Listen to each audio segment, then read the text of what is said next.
L'homme prudent voit le mal de loin. Baninga tango kokie. Papi gene tolobe la vie. Papi gene. Papi gene tolobe la vie. Papi gene tolobe la vie. Papi gene tolobe la vie. Yo suis sauté par Nazaraka moninga na yote ngai se beniko popo lipo kuluti ya baleki Nazaraka moninga na yote pe na kotikala kozala moninga na yote Papi Gen tolobe la vie Mister Siatoul Nazaraka moninga na yote Papi Gen tolobe la vie. Est-ce que nga naza moninga na yo to toza baninga na bango tozalaka baninga te jaja totikala kozala baninga Papi Gen tolobe la vie.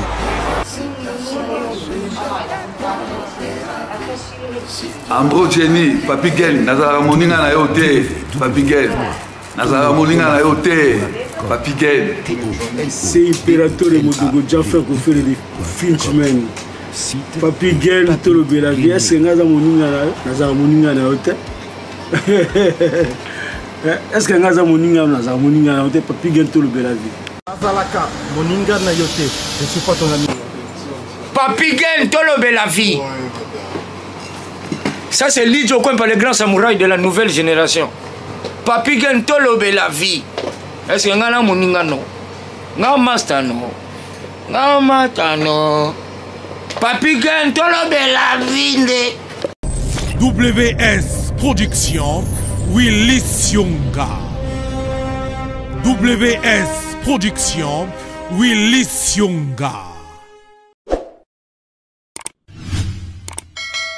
Bande Kotopesi Binombo te partout, Bokolanda Biso, Lissosu Boyena, Tolobe la vie officielle.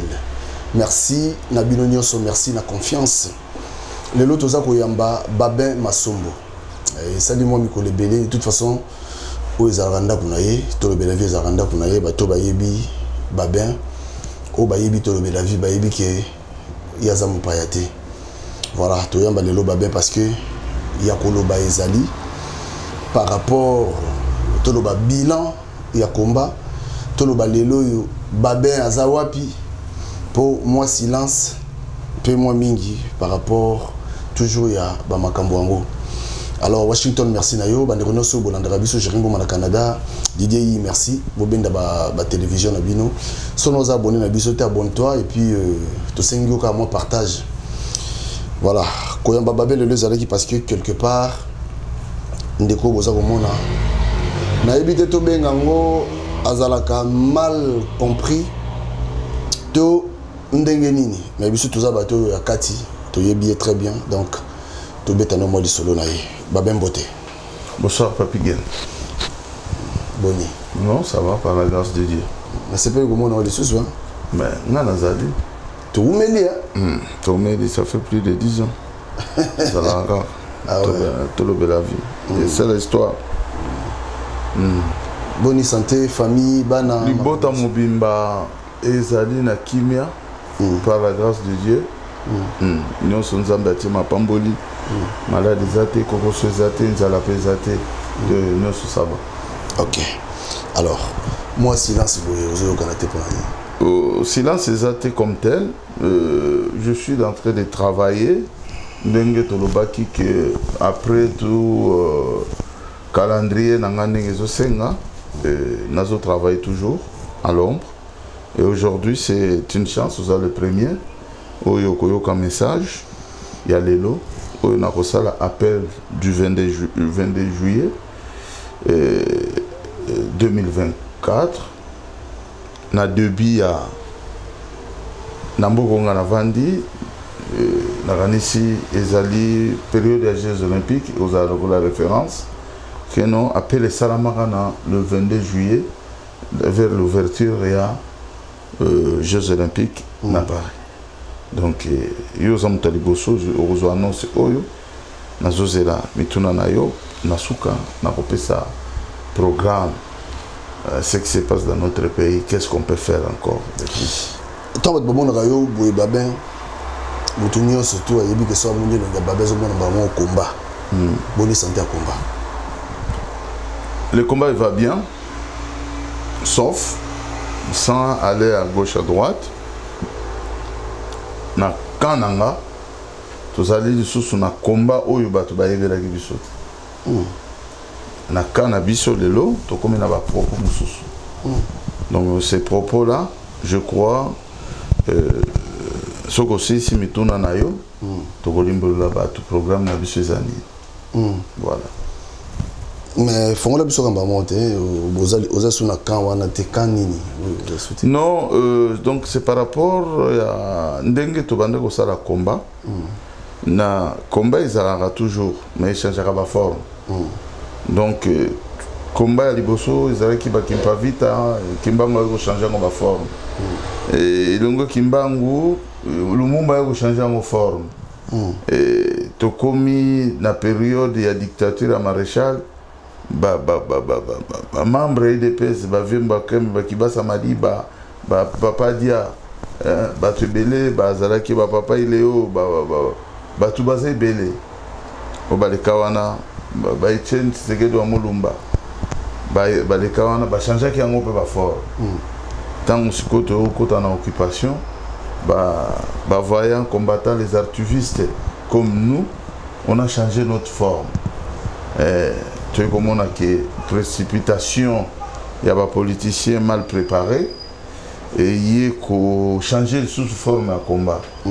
Et là, nous avons décidé, aujourd'hui, le 22 juillet 2024, nous avons pris notre position de faire la politique. On est devenus des politiciens. On va faire un appel comme des politiciens, de s'organiser avec celui qui va accepter tout marché dans le modèle autour tout ça de la politique. Parce que Congo manque de politiciens. Jusque-là, on a expliqué pourquoi Congo est un politicien. Parce que en 1960, Congo a eu indépendance. Les politiciens ont eu une pression. Il y a dictature coloniale. Ils ont travaillé plus que beaucoup d'intérêt. Il y a des colonisateurs, des occidentaux. Après la dictature, la démocratie, la démocratie est la bienté par rapport à des politiciens, si ma père n'a pour s'enrichir. Parce que c'est une étape. Malhonnête, l'équipe va s'enrichir. Maintenant, il faut qu'il y ait maintenant des politiciens qui peuvent travailler pour l'amour du pays. Peut-être la génération Nabiso. Malgré tout la mingité, peut-être notre génération, sur 40 millions, je pense que 20 millions, il y a bien Bazali. On va libérer Mboka. Ils vont faire des politiques pas pour s'enrichir, mais pour aider le peuple et pour émerger le pays. C'est pour cela que nous avons tout ça, la politique, où il y a tout dégagé, tout le monde construire. Parce que le pays, il est au mains des voleurs, des jouisseurs. Et ces gens-là, ils ne peuvent pas avancer le pays. Il faut qu'on le dégage d'une manière ou d'une autre. D'une manière ou d'une autre. Donc, ils ont sous-blagué. C'est un appel de 22 juillet. Donc, les Congolais vont se préparer. Il y a une autre forme de politique. On va faire maintenant la politique. Nous devons corriger les politiciens voleurs et conscients. Voilà. Alors, Tokende, droit au but, Toko Tambala Moko. Tant on moniteur la tournée dans le lobby et l'onginayo, tant on a monde de l'ongababin, on a combat. Et puis l'ongababin, on a l'ongabato, pena, bazaki. Contre musique et bêta awa mais les musique on dirait penze zongi on dirait tout zongi voilà on dirait musique on dirait vraiment zongi à Napoto mais point de vue à Babin par rapport il y a ilongi dans le monde à Babin il y a une tazaki pena au four et au moulin par rapport il y a kokanga musique mais les lots apparemment on a battu un bêta na bango n'habiter point de vue à Babezani. Non, c'est normal. Le temps est venu. Il fallait te libérer secteur 1, secteur de mobilisation, c'est un secteur où tout ça là qui est Makambo ya République démocratique du Congo, la souffrance à peuple congolais, la tuerie à peuple congolais et dans le monde entier. Et en même temps, tout le monde a ceux qui conscience faisait à peuple congolais. Maté a auto qui pendant 10 ans et quand il a mis tout na bango. Malheureusement, le Congolais, il est toujours dans une autre histoire. Atika makambo solo akendaka na bêtise. To moni oui, musique et bêtise, ba to ba koti, ba sepeli, mais eza son impact était ndenge zaka liboso. Et d'un côté, biso comme to lobi to ningi to zo flambeau fardeau wana ko sala politique na kata république, to ningi to zongisa lisusu makambo mususu na lolenge mususu. To kotala soki congolais wana akotaka musique en comprenant que message que nous devons sauver d'abord le pays, l'ambiance après, les jouissances après, à cause de son balabala, à manifester contre la souffrance du peuple congolais. Et avec du mot d'ordre, avec structure. Tout autant que la Kibouti du sousté, n'est coopère pendant dizaines d'années, il y a des marches, il y a des démarches, il y a des tamboula, il y a tout ça qui, pour tous les sous en arrière, tu as retrouvé le pays, ils ont dirigé au main de voleurs. Non. Et après, quelques jours après, les dirigeants, et les Rwandais avancent. Donc cela veut dire, travail à peuple congolais, non, nous qui ont souffert pour ça, on ne peut pas accepter que Banana Bisso va souffrir sur le Rwanda. Donc aux gens qui balabala. Ça la politique, bisomoko toujours fardeau. Politique ils étaient kaka ovandi parce que le baga français bien, mais par contre tu es mauvais dirigeant. Parce qu'au Congo il n'y a pas des intellectuels. Il n'y a pas des intellectuels. Au Congo non. Ça c'est pas des intellectuels. Un intellectuel réfléchit comment avancer son pays. Des intellectuels qui sont là pour tuer le pays, qui s'organisent pour piller le pays. Non, ça on ne peut plus accepter. C'est fini. Bah ben un moment on dirait je sais pas tout là-bas. Pour le moment on dirait les marches na ba comprendre ka yoté. To yondo li na ba comprendre yoté. Pour le moment on dirait c'est-à-dire tout là-bas tout ça on a combat. Des marches na yoto vision est-ce que ba comprendre la vision na yo? Ba comprendre bango très bien. Ah bon? Oui, ba comprendre bango très bien parce que ba ça la ignorance. Ça la ignorance. Ba l'excellera autant net na bandi boye. Bayoki programme. Ils ont des programme Yassika. Mais ils ignorer un certain moment, ils vont appliquer en haut. Dans le ligne na bango. Parce que le problème na bango, ce n'est pas Babé qui va être devant. Il faut bango. Makanisinaye, mais il y a cause à la wanati. Moi, le ngangai cause à la wanati. Il y a bango des agelingi kovanda. C'est ça le problème à Congolais. Par contre, c'est pas comme ça. Le leadership. Et ça a raté que et logo moko akowelela non ezala eloko ya kobota ma eloko moko nzambe asala ba leader bazaka lolenge ebele. Je comprends. Je l'avais dit et mes amis savaient le jour que je vais quitter le navire vous allez couler. Le jour que je vais décider de quitter le navire, il n'y aura plus rien à Paris. Et je quittais le navire, il y a quelque chose encore. Voilà. C'est comme ça. Ils ont le moment où ils ont un sauté. Ils ont un maïla kokoma. Mais ils ont un maïla kibomoto. Ils ont un maïla moko makasi ya kotombola biloko. Ils ont un desalakake et compléter force. Yo cause à la jamais yo moko mécanicien, yo moko chauffeur, yo moko chauffeur, yo moko chargeur mais attends. Tu peux rien faire. Donc le loto Babé Masombo a commis politicien à combattant. Non, le combat existe. On s'est surnommé combattant parce qu'on a utilisé une certaine façon de voir les choses. Parce que il y a des choses qu'on utilise, qu'on applique par la violence. On a fait ça. Dans toute l'histoire, il y a la révolution dans ce monde. Révolution de mon côté, et ça la mara pacifiquement. Et ben toujours par violence.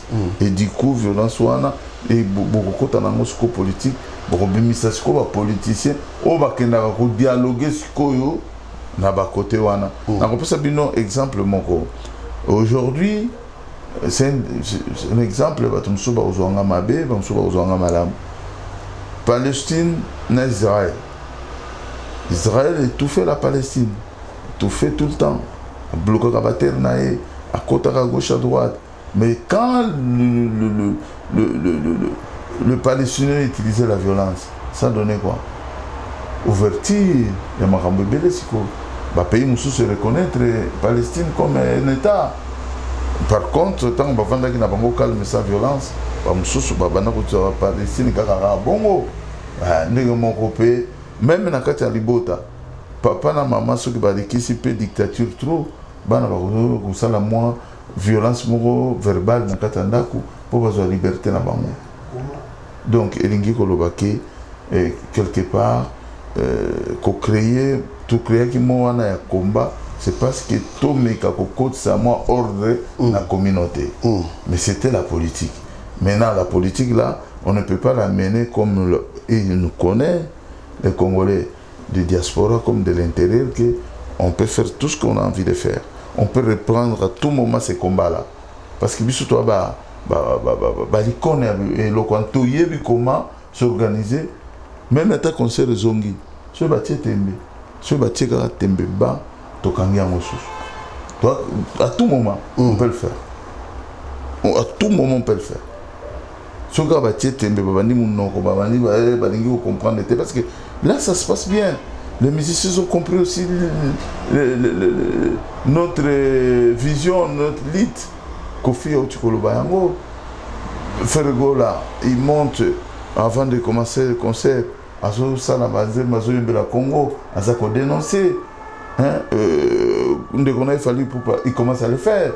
Azo Matana drapeau, Azo Lobama Congo, parce que l'autre tu banda ko exiger bango, bah comment ça là, à un certain moment, le peuple congolais peut accompagner si koyo révolution ana. Tant que tu as politique, tout s'organiser d'une de son nom, tant que tu as une marche, conférence, et puis tu distribuer, et puis tu continuer. Tu as une soutenir, tu as la révolution d'une de son nom, les politiciens, c'est comme ça. Vision dans les années. Osa adhéré à la parti politique Non, je suis membre du mouvement du peuple congolais, MPC. MPC. Mouvement du peuple congolais. Et ça, en Apoto. Ça, en Apoto, ils ont des membres dans Kinshasa, ils ont des membres dans Goma, ils ont des membres partout. Vous avez un président? Babé Masson, comme leader. Ok. Voilà. Voilà, tu es venu avec ce qui est. Bien sûr, je vous écoute. À propos de Kofi Olomide Alobi, je crois que Nego Toloba tout à l'heure, ils ont Makambo Bino Bolingaki, langage de côté la bango. Alors, Kofi Olomide Alobi Ango, Naba sort à Yaza Kosibio. Déjà, à propos de Kofi Aloba qui pone à Yo, on a grandi un point de vue par rapport à propos de Kofi. Kofi, je le félicite d'abord. Et puis je l'encourage. J'ai trop parlé avec ce monsieur-là, Kofi Olomide, en coulisses. Je l'avais même proposé une fois au téléphone. Il m'a dit, mon petit, je ne suis pas politicien, mais je vais faire mes efforts. Mais vieux, au comme un politicien. Musique est allée au Lingaki, mais politique est allée au Kamboganayo. Tu peux être président de la République si tu le veux. Si tu peux être ministre si tu le veux. Mais, Boti Kamboka Anati. Merci, Nakofi.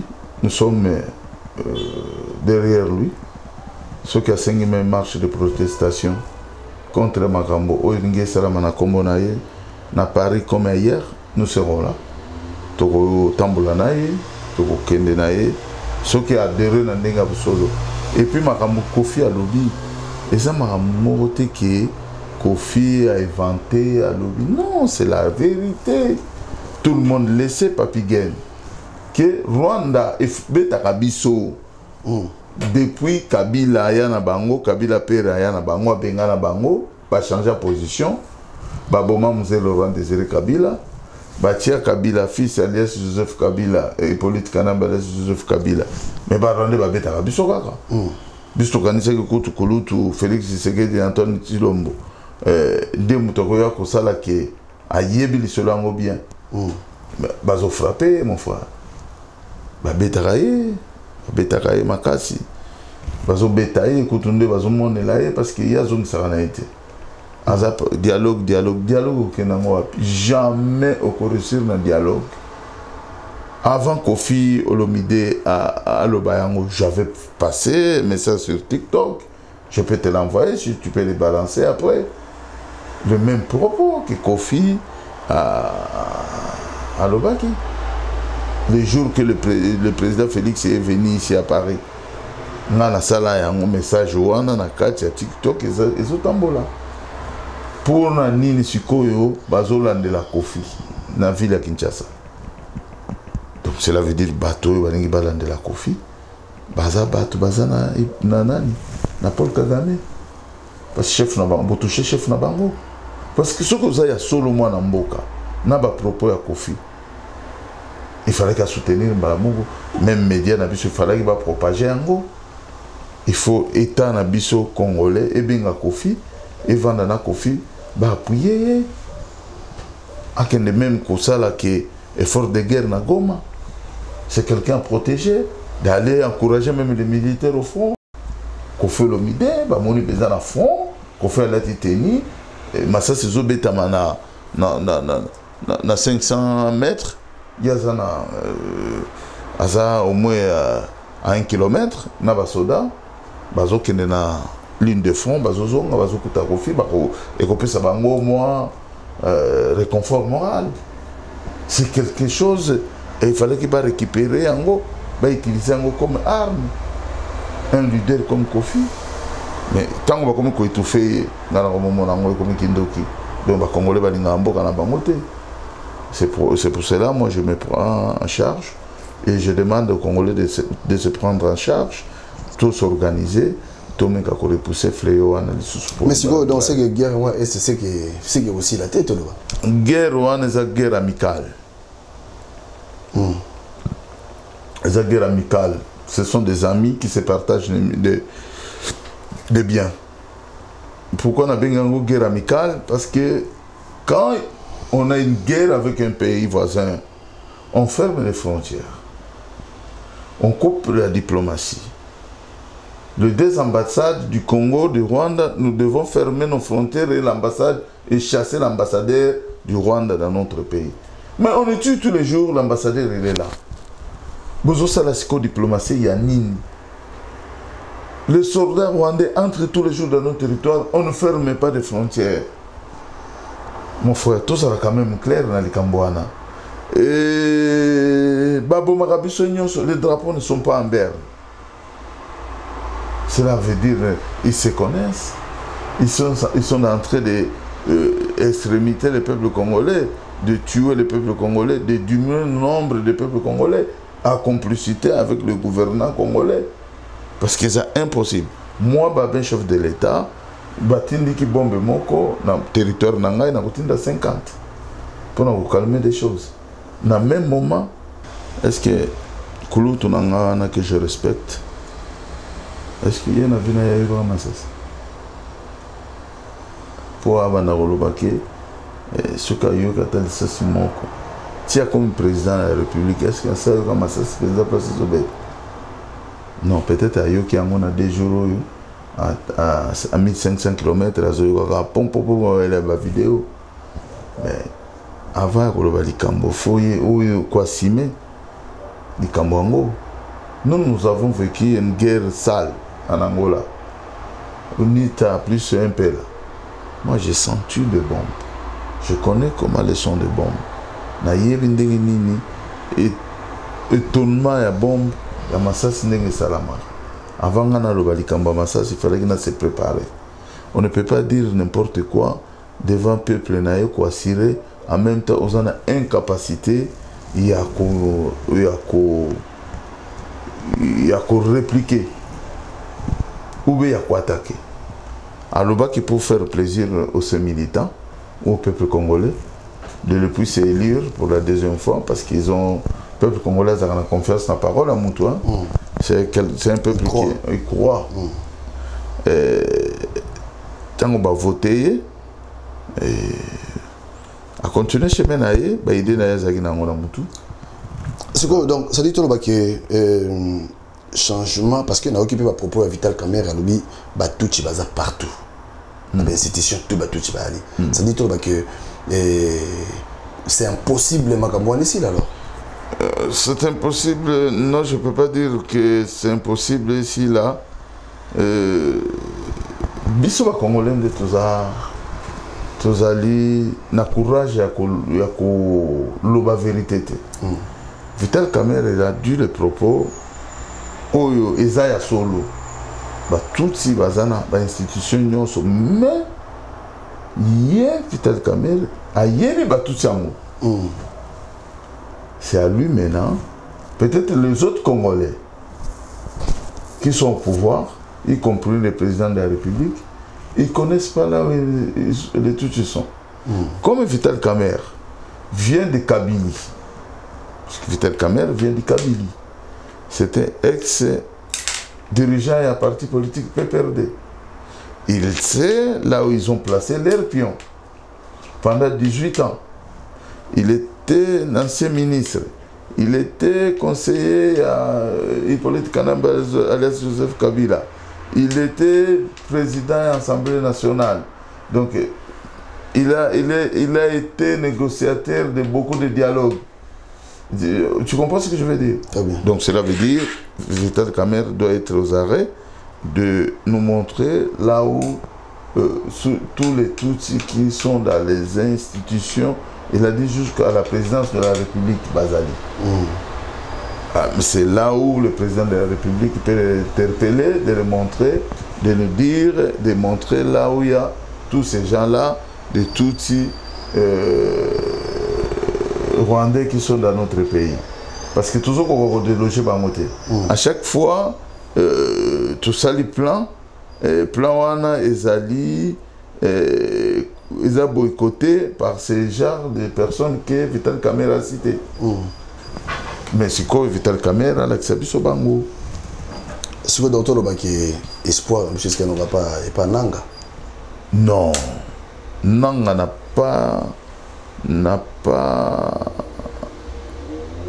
pas de valeur devant moi.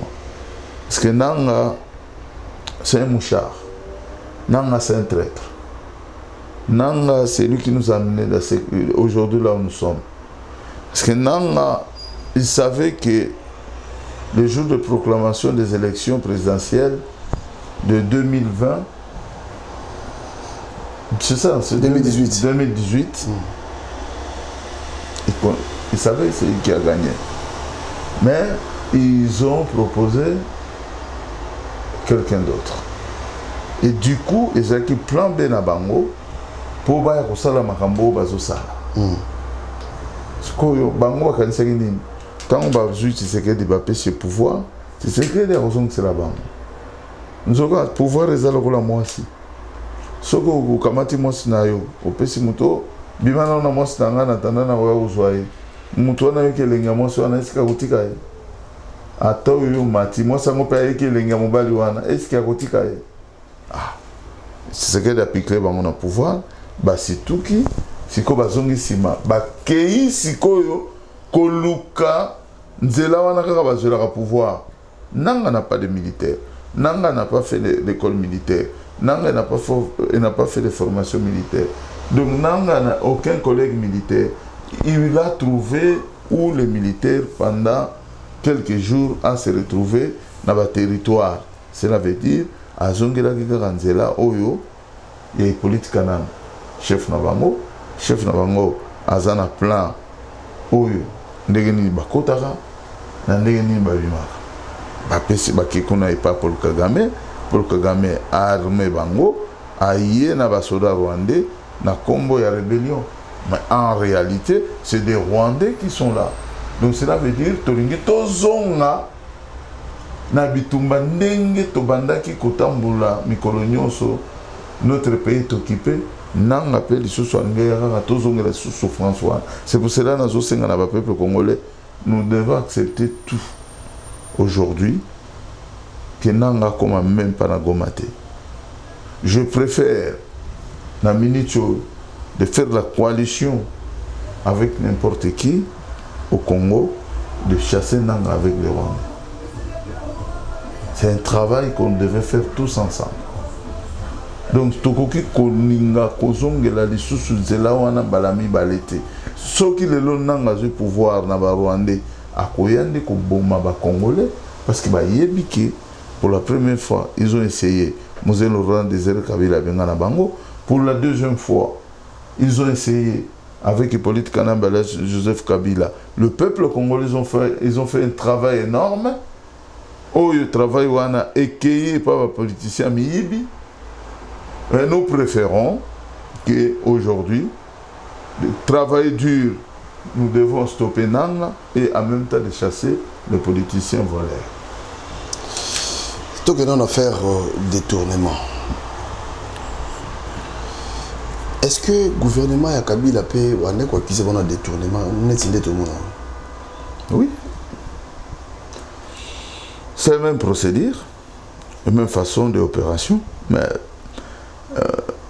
il y a Baoyo, il y a Kabila qui est un peu discret. Un peu.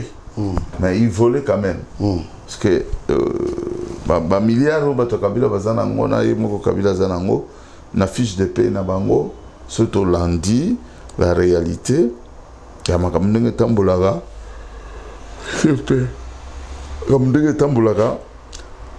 Chaque institution, chef d'Angoise en a payé reconnu dans la Cour des comptes. Donc cela veut dire, ce qui Joseph Kabila a dit par exemple, il a 10 millions. Donc sur 10 millions, donc tu peux calculer selon fiche de PNAE. À ça dit 18 ans en pouvoir. On calculer ce qui n'a fiche de PNAE, na 18 ans, on a Koki Kobima, par exemple, na 10 millions. On comprend? Ce qui est un excédent. Donc cela veut dire quelque part, avant de toucher, que ça l'État. Ce qui a zali na moins, cela veut dire, na compte nae, avant d'utiliser un bon on a il y a salaire, il y a donc il faut en dessous, il y a un montant où il y a pendant 18 ans. Mais, mais il y a le policier voleur, c'est grave. Ils volent, je ne sais pas ce qui va faire la concurrence dans Batou. Donc, Batou Yiba. Au bout de 6 ans, donc le pouvoir faire 6 ans à 5 ans et demi, bientôt 6 ans, parce que chaque mois de décembre, c'est l'anniversaire, bientôt. Bota mbongo oyo, bazanango. La famille, le président, la femme du président, les enfants du président, les cousins du président, on a la famille présidentielle. Bah, grand frère Naïe, il va nous dire comment ils ont gagné cet argent. Avec le temps. Maintenant, tout le monde, le directeur du cabinet, il y a président, tout le monde, le ministre, le conseiller, mais mon cher, moi, je suis avancé. Quand tu regardes les gens qui étaient femmes de chambre, les gens qui étaient les femmes, comment on appelle, les aides-soignantes. Ah, moi je connais. Bakoko Samtu, Bakoko Sambatu. Ngaïté vraiment. Ngaïté. Au présent, dans le réalité, Bakoko Sabatu Nyonso, mais Bakoko Samate. Parce que quand on venait dans les manifestations, on était tous ensemble. Et parfois, il manquait même à manger. Tant que tu es dans le groupe, au moins, il manquait même l'argent d'une bière faut biso bababe masombo na ba masamso ba combattre to vana ba moto sombo wana eza vérité ba wanga na moto mais le roma millionnaire comment ba tu abongo ba wanga millionnaire wana eza na ofinga mutu te na oloba vérité bango pe ba koloba vérité na nga comment nous on venait on quittait Paris à Bruxelles de Paris Bruxelles dans nos propres véhicules na ba carburant na biso et nous payons des chambres des hôtels dans quel na ba hôtel nini combat eza combat ba koloba vérité nous on a amené certaines filles qui sont aujourd'hui milliardaires dans les hôtels Hilton vous comprenez Bristol olala ake sokola benza boye azoko ofungola robinet ya douche tabing baba ofungola nga mai donc amesana na muti aïe muti mais c'est le même genre aujourd'hui comme millionnaire bah comment expliquer bisovi le monde à l'envers quoi biso tozoya ba combat ba vidéo zali hein wait azana ba vidéo ana tout ça le première réunion à combat ba mona ba voiture toya nango na compresseur Mercedes compresseur tant on a un compresseur ça compresseur ba monsieur ba oui ba compresseur on se comprend pas bien donc les lots batongo ba on a biso le lot batupam non nous devons faire une autre façon de voir les choses il faut faire la politique pas pour voler pour émerger notre pays et pour interpeller toute personne qui vole dans notre pays et ceux qui ont volé avant et après. On ne peut plus laisser les choses passer comme ça. Ou soit, surtout la titanie, tu zongeli maramwana et vous avez un au lieu de akati mo. So ba lingi kaka to zonga la poto tu lati so ba teni ba berende ba mona biso comme tu chasse à l'homme. Et vous avez sousté que il y a aucun de zonga non. Et comment est-ce que le service secret a récupéré au Lekan? Vous comprenez ce que parce que ce n'est pas bien ce qu'il fait. Voler l'argent du pays, aller installer l'argent à Dubaï, voler l'argent du pays, aller bâtir dans les paradis fiscaux. Mais les Congolais vont vivre comment? Regardez l'état des routes du peuple congolais. Regardez l'état de santé du peuple congolais. Regardez l'état de santé des soldats congolais qui sont au front. Et le politicien congolais vole de l'argent. Et puis, ministre Oya Ibimbongo, dans le conseil des ministres, Azana est à l'aise. Azana est à l'aise, ministre de la justice, Azana dossier naïe. Le président de la République, il sait, il est au courant. Que muto ya otu ko détourner mbongo azu peta na ye babimaka na bango bazonga na bango bon IGF ekangaki bon à un certain moment IGF aussi za business hein IGF baliaka mbongo pour ceux qui IGF alandela rabat bien ce que c'est commission na ye contrôle na ye après ce rapport na police financière police financière 6 mamnao ba memeli yango juge a interpellé mutuana ba bongisi penza makala bien obe ba tongi prison à sika ba bongisi ata ya lozumu ya nango pe musika te ba bongisa ngo ba zuyo ba kitika bango kuna hélicoptère kitika bango kuna jour ya procès ba ebike ba osamba lundi ba eko zo bango dimanche ba vantisi bango na bazana bango mingite bâti bango local moko sécurisé quelque part basambi bazongi si bango na luzumu et puis qui s'amita mais tant que bango bazotika kabatwana bazoko circuler librement et du coup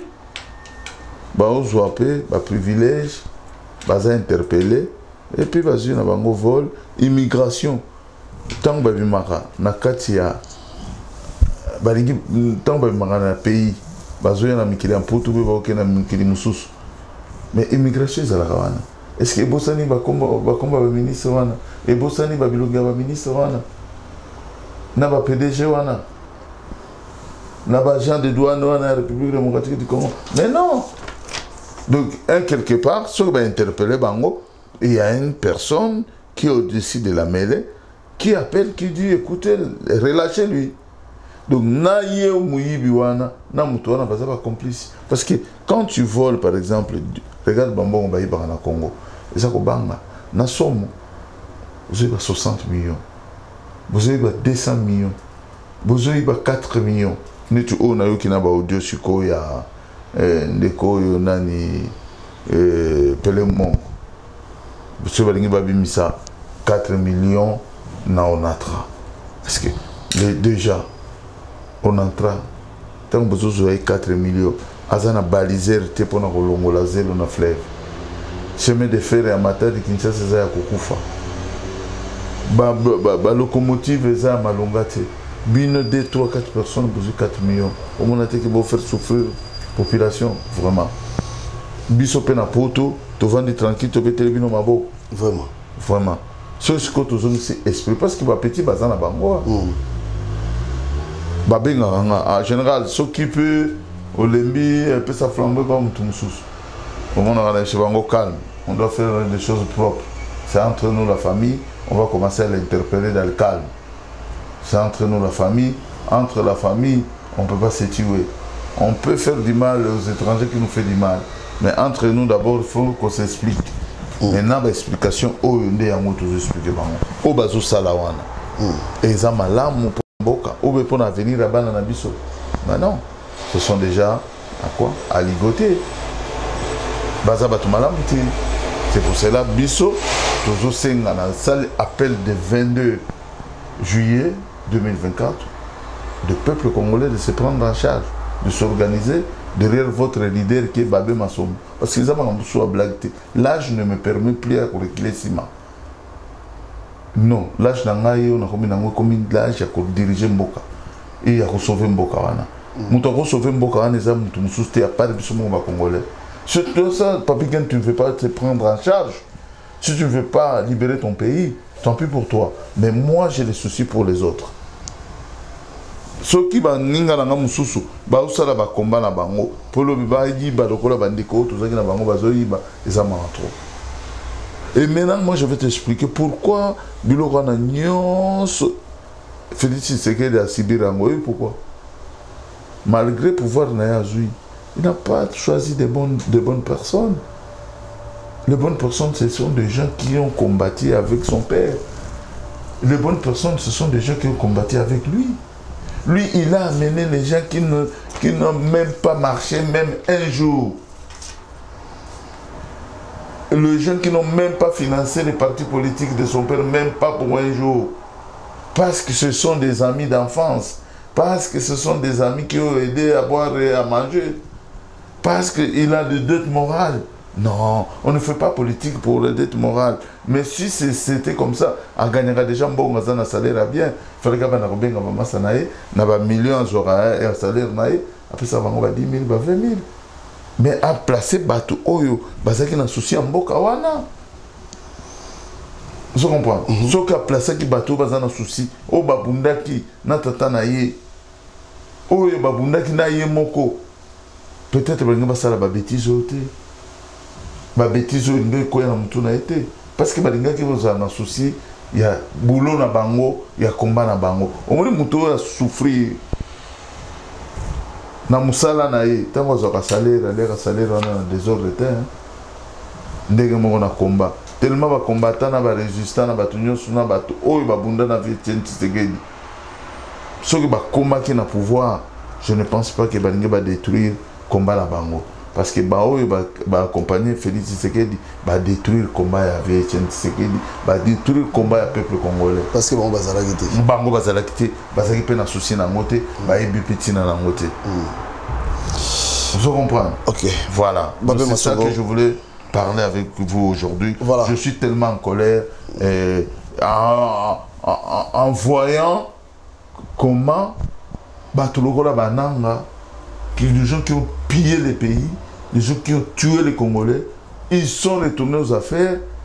La rébellion parce que pour congolais. Mais ça, ce n'est pas accepté ça. Nous devons faire quelque chose. Le peuple congolais, il faut se mettre debout.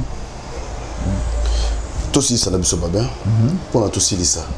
Mais ça, nous avons lancé la diaspora et puis les combattants. Non, l'histoire des combattants, c'est pas ici. C'est une histoire de patriotisme. Les histoires à combat, les suscités, parce que le combat est une rivalité trop de leadership. Si je entre dans ces combats-là, parce que tout le monde veut tirer la ficelle. Moi, je vais le dire, ils sont patriotes. Ils sont des gens qui aiment leur pays. Nous devons remettre des choses en ligne. Hein? Même s'ils ne veulent pas me voir, mais faire comme moi, de prendre conscience, de se battre maintenant, et à bout solo, une fois pour toutes. Tout ce qui a un problème, nous devons chasser les politiciens congolais, le voleur, le bon qui travaille pour le peuple congolais, on a besoin d'eux. Il va rejoindre notre mouvement du peuple congolais. Je demande à tout Congolais de diaspora de se prendre maintenant en charge. Moi, je vais commencer et nous avons fait beaucoup de dialogues, on a fait beaucoup de réunions, on a fait beaucoup, comment on appelle, la diplomatie avec certains amis. Et les autres, vous allez les voir quand on va faire une réunion. Bokomona, Batutu, Nabatumso, vous allez surpris que mais bango baswana kana babe non. Ah ouais, maman oswana na combat les suscités. Et ça c'est comme Rambo. Est-ce que vous êtes un solo patriote? Tu peux travailler pour libérer maintenant le Congo dans le vrai, parce que le Congo n'est pas encore totalement libéré. Et il y a une libération. Nous avons besoin de libérer le Congo aux mains des voleurs. Oui, oui. Beaucoup de Congolais, mais beaucoup de Congolais bien été, beaucoup occupants. Parce qu'un vrai Congolais a coquille qu'on trahir un été, a coquille qu'on y va un été, a coquille qu'on s'en a bêté. Donc maintenant le combat, c'est chasser maintenant les faux Congolais qui sont au pouvoir et mettre des bons Congolais au pouvoir, au service de la nation. C'est ça le message que moi je veux passer maintenant. À chaque fois, à tout moment, je demande à vos amis de médias de nous compléter aussi, de passer nos messages. Donc, dès que de ouvrir un peu la porte, vous salipez campagne à musique pendant depuis le mois de novembre qu'il fallait pour pas à commencer ces concerts jusqu'à faire il y a que la musique. Non, on ne refuse pas. Il y a un moment de détente, un moment, il faut bozonga kolobela makambo kanabino pour ba peuple ba bungate. Mais ceux qui bozo tira musique pour un intérêt nabino personnel, il y a beaucoup de sambon na YouTube, c'est pas la peine. Vous invitez kaka batu kaka pour na ba vie nabino. Makambo zo lobama et banité. Vous invitez batu bazo finga batu. Au moins mutu mususu azomi benga patriote, au leki na télé, au le fungola ba congolais mayele, ozo finga kaka batu pour au mbongo kota na YouTube na yo. Mais ils en ont sensé. Attends, mon sali malam, ne tu fait l'omidé. C'est quelqu'un félicité. On avait besoin de lui. Ce qui a dit que ça n'a pas bon encourager, mais baton sous les autres critiquer. Pour nani, pas critiquer, baton yoka, parce que mbongo kota na YouTube et en sens moroté. Comment vous pouvez traiter votre pays? Et autres qui n'ont échec, baton bazo koufa, baton bazo souffrir, baton bazo bela, il n'y a pas de hôpitaux, il n'y a pas d'eau. Salité partout, mais vous continuez toujours à faire des bêtises sur TikTok, YouTube. Na sens ni.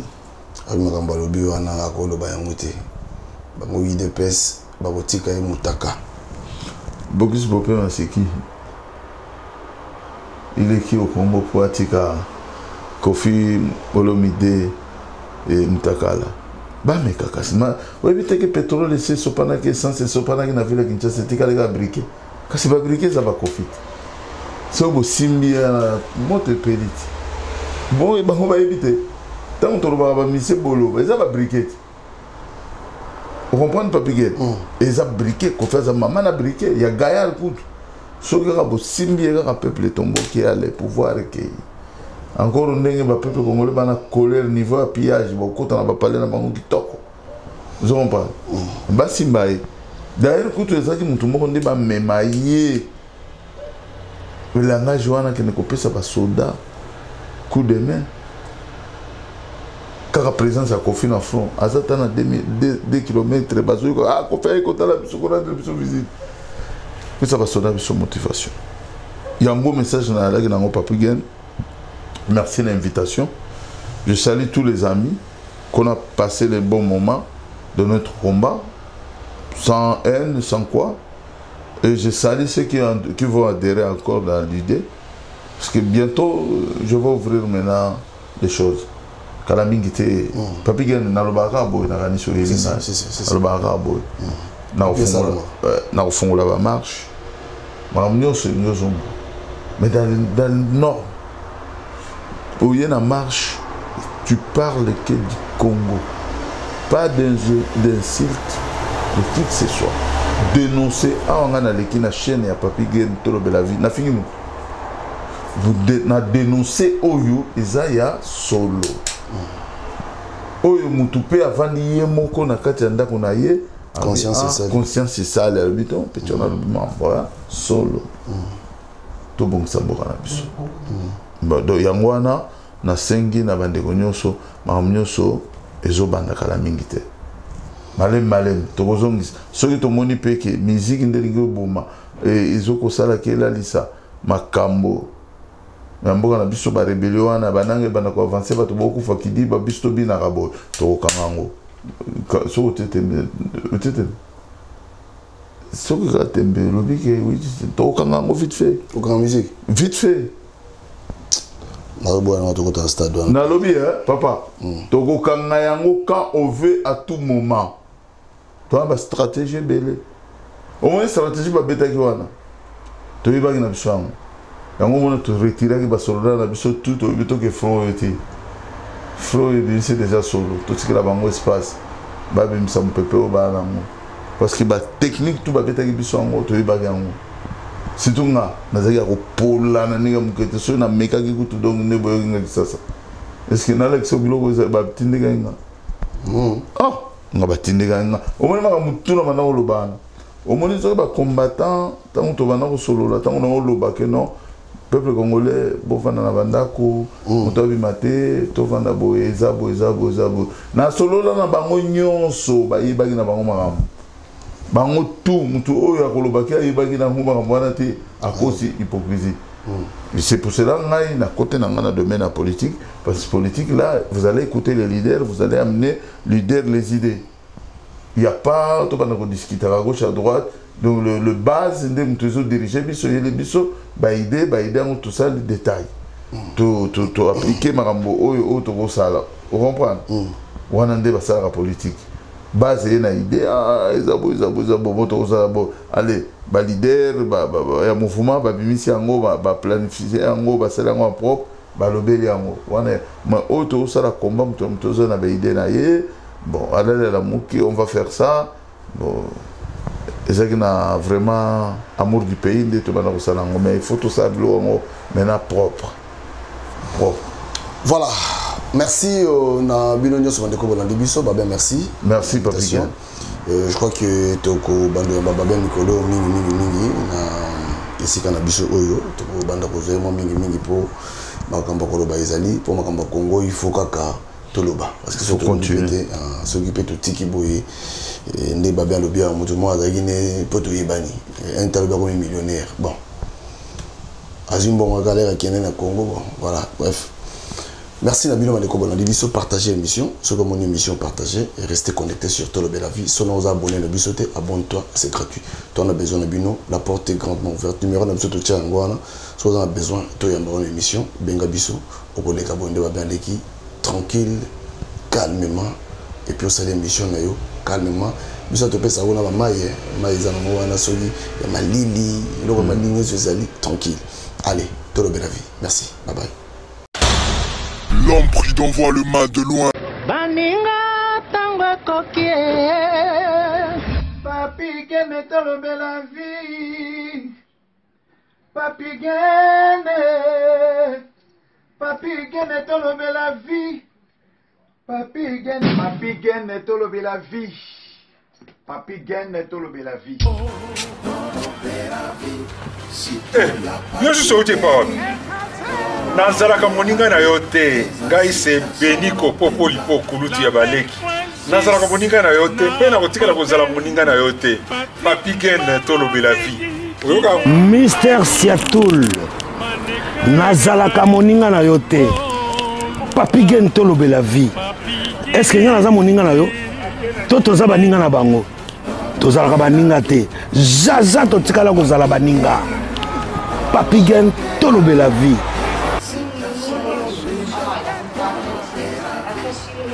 Ambro Jenny, Papi Gene, nazala moninga na yo te, Papi Gene. Nazala moninga na yo te, Papi Gene. C'est Impérateur Modogo Jaffa Kofere de Finchman. Papi Gene tolobela vie, est-ce que nazala moninga na yo te? Est-ce que nazala moninga na yo te, Papi Gene tolobela vie? Nazalaka, moninga na yo te, je suis pas ton ami. Papi Gene tolobela vie. Ça c'est Lidjo Kwempa, le grand samouraï de la nouvelle génération. Papi Gene tolobela vie. Est-ce que ngana moninga no? Nga master no. Nga matano. Papi Gene tolobela vie. WS Production, Willis Yonga. WS Production, Willis Yonga.